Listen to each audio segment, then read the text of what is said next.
అయితే ఆ తర్వాత విచారణలో తేలింది ఏంటంటే, ఆ చందాదారులందరూ గూడా అసలు ఫేక్ అనమాట. వాళ్ళు నిజమైనటువంటి అడ్రస్సులు లేరు, మనుషులు గూడా లేరు. అక్కడ దొరికిపోయారు.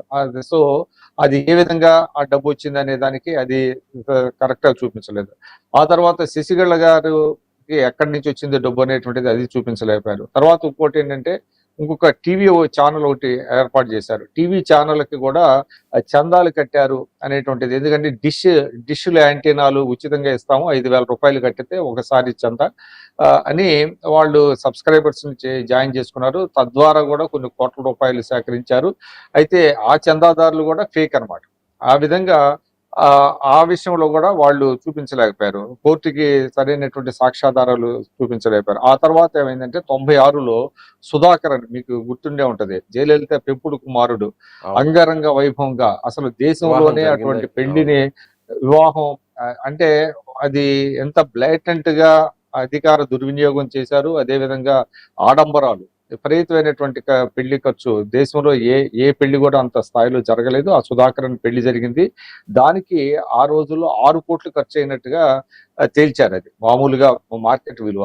అయితే దాంట్లో నాదేమీ లేదు. అది మొత్తం గూడా పెళ్లి కుమార్తె తరఫు వాళ్ళు భరించారు ఆ ఖర్చులని అని జయలలిత గారు కోర్టుకి అఫిడవిట్ ఇచ్చారు. అయితే ఆమె చెక్కుల మీద సంతకాలు పెట్టినటువంటి ఆమె సంతకాలు పెట్టినటువంటి చెక్కుల్ని కోర్టు వారికి ఎవరైతే ప్రాసిక్యూషన్ ఉంటుందో ఆ ప్రాసిక్యూషన్ చూపించారు. చూపించేటప్పటికి ఆ విషయంలో గూడా ఆమె అక్కడ పప్పులో కాలేశారు. ఆ విధంగా ప్రతి సాక్ష్యము ఆమెకి వెనుక తిరిగింది.